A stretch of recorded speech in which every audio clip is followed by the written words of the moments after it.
강미정 조국혁신당 대변인이요. 오늘 탈당을 선언했습니다. 혁신을 외치면서 입당한 지 1년 4개월 만인데요. 그러면 이 강 대변인은 왜 당을 떠나야만 했을까요?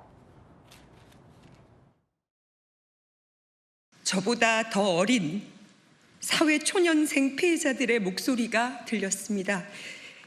도와달라고, 손을 잡아달라고 혼자서 감당할 수 없었던 성추행과 직장 내 괴롭힘 앞에서 그들의 삶이 쓰러져가고 있었습니다.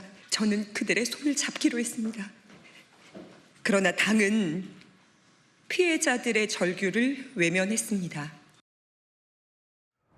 아니, 강 대변인이 눈물로 토로한 이 문제예요, 이남희 기자. 이게 4월부터 수면 위로 떠올랐던 문제인데 이거 아직 그럼 제대로 해결이 안 된 거예요? 그러니까 강 대변인 오늘 눈물로 호소하면서 믿었던 동지들이 정말 이렇게 성추행이 있었다. 근데 당에서도 외면했다. 2차 가해도 있었다. 이런 문제를 제기하면서 이게 4월 달에 불거진 문제인데 네. 지금 9월이죠. 5달 지나서 결국 눈물에 탈당하겠다는 기자회견까지 한 겁니다. 사건 지난 4월로 한번 거슬러 올라가겠습니다. 지난 4월부터 이 사건이 보도가 되기 시작했는데 이제 조국혁신당의 여성 당직자가 상급자 김모 씨한테 작년 7월부터 지속적으로 추행을 당했다.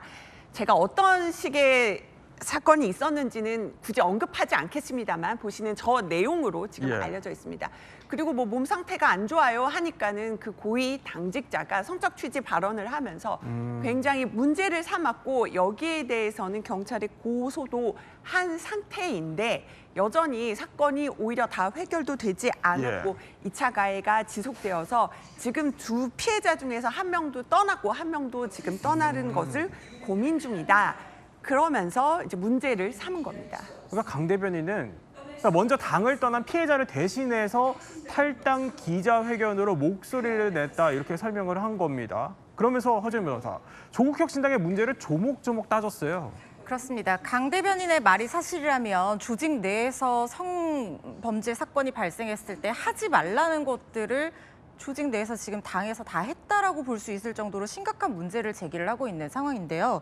일단 가해자에 대한 대처가 굉장히 미온적이었다. 그러니까 피해자의 주장이 받아들여지는 데는 시간도 오래 걸리고 장애물이 많았지만 오히려 가해자에 대한 어떤 대처는 빨랐다라는 거예요.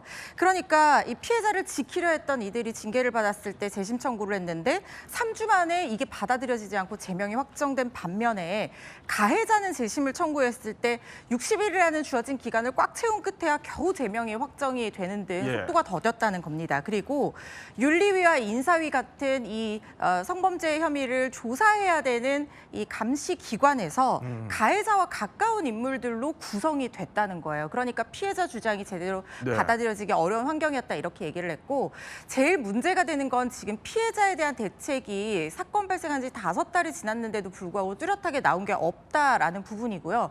이 과정에서 조직 내에서 2차 가해가 있었다고 주장을 하고 있습니다. 피해자 주장 사실인 거 맞냐, 분란 일으키는 거 아니냐, 내가 알고 있는 거랑 다른데 이런 얘기들이 왔다 갔다 했다는 겁니다. 그리고 또 하나, 피해자의 연대한 당직자들을 제명하거나 징계하는 등의 절차들을 거쳤고 결국에는 피해자들뿐만 아니라 피해자들을 위해 목소리를 냈던 당직자들이 당을 떠나는 일까지 벌어지고 있다는 것이 강 대변인의 주장입니다. 아니, 그럼 이런 강 대변인의 주장은 사실입니까? 일단은 뭐 경찰 수사에서 추가적으로 더 가려져야 될 문제로 보이는데요. 오늘 강 대변인의 주장에 대해서 조국혁신당도 반박을 내놓기는 했습니다. 하나씩 따져보면은요. 일단은 성비위 사건 관련해서 피해자 요구사항을 모두 수용을 했다. 그리고 외부기관 조사 안 한 게 아니라 했고 가해자도 제명 처분을 했다. 그런데 이제 피해자 과거 인터뷰 보면은 굉장히 늦었다고 하거든요. 가해자 제명 처분도 굉장히 뭐 60일 정도 좀 늦어진 걸로 관련해서는 계속 또 문제가 제기되는 상황입니다. 그리고 당 차원에서는 취할 수 있는 절차는 완료했다고 해서 이제 전 대변인이라고 해야겠네요. 강 전 대변인의 주장에 대해서 반박을 했지만 2차 가해나 이런 부분도 경찰 수사에서 좀 더 따져봐야 될 대목으로 보입니다. 그러니까 2차 가해라는 게 이게 어떤 논란 얘기하는 거예요? 그러니까 이 조직이나 직장 내에서 성희롱, 성추행 행위가 벌어졌을 때 가장 이 피해자들이 힘들어하는 것이 예. 바로 2차 가해인데요. 지금 이 강 대변인 얘기로는 같은 공간에서 일하던 동료들이 피해자를 두고 요즘 출근도 안 한다더라. 내가 알고 있는 사실과 다르다. 일도 안 하고 있는데 무슨 피해자냐 이런 험담들이 오갔다는 거예요. 마치 일상처럼 퍼졌다 이렇게 심각성을 얘기를 하고 있고 또 평소에 불만이 있던 것을 성추행 사건에 얹어서 분노를 키워서 당내에서 분파를 조장하는 것이 아니냐 이런 왜곡까지 뒤따랐다고 합니다. 그러다 보니까 피해자가 점점 예. 조직 내에서 불편한 존재가 돼간 거고 피해자답게 조심스럽게 행동해야 되고 자그마한 꼬투리도 잡히지 않기 위해서 오히려 더 숨게 되고 네. 말 하나 행동 거지 하나하나에 조심할 수밖에 없는 그런 2차 가해가 벌어졌다고 주장하는 상황입니다. 그러니까 당시 피해자 언론 인터뷰에도 이런 내용들이 있었고 또 2차 가해에 대해서는 조국 혁신당에서도 일단 엄중 대응하겠다 이렇게 밝힌 만큼 향후 조치를 더 지켜봐야겠습니다. 그런데 이 논란에 이남희 기자, 아니 최강욱 민주당 교육연수원장이 거론이 돼요?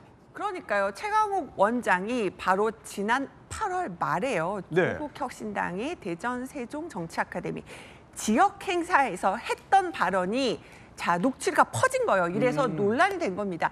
이 사건에 대해서 거론한 건데요. 굉장히 부적절합니다. 먼저 남 얘기를 다 주워 듣고 떠드는 건 개돼지의 생각이다. 이것도 부적절하죠. 그리고요. 이 부분 보십시오. 조국 전 대표는 감옥에 넣으면서 사소한 문제로 싸우고 있다. 네. 그러니까 피해자들은 너무 고통스러워서 고소를 하고 문제 제기를 하는데 이 성비위 사건을 사소한 문제로 치부하고 있는 겁니다.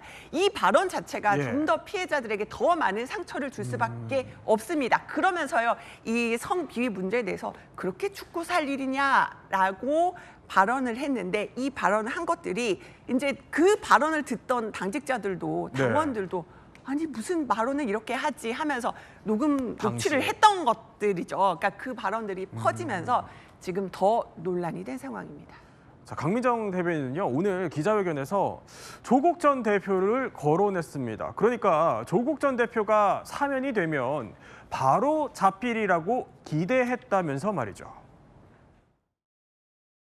조국 전 대표께서 수감되어 있는 기간 동안 해당 사실에 대해 자세하게 전한 것으로 들어 알고 있습니다. 말씀하시지 않는 이 침묵도 제가 해석해야 될 메시지라고 생각을 합니다.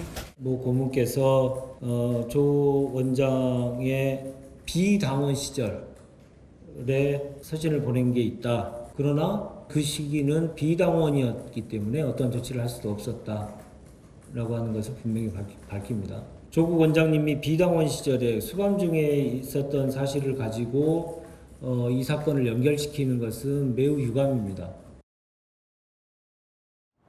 그러니까 이남희 기자. 그러니까 당시에 수감 중이었고 또 비당원이었기 때문에 어떤 조치를 할 수 없었다. 이게 당의 설명이네요. 당 설명 지금 조금 전에 들으신 대로입니다. 하지만은 피해자들 언론 인터뷰에서 이런 얘기 한 적 있어요. 왜냐하면 이제 조국 대표가 늘 정의를 얘기하고 항상 정치 현안에 대해서 옥중 메시지를 내긴 했는데 비당원이라도 조국혁신당은 조국 전 대표가 만든 당이잖아요.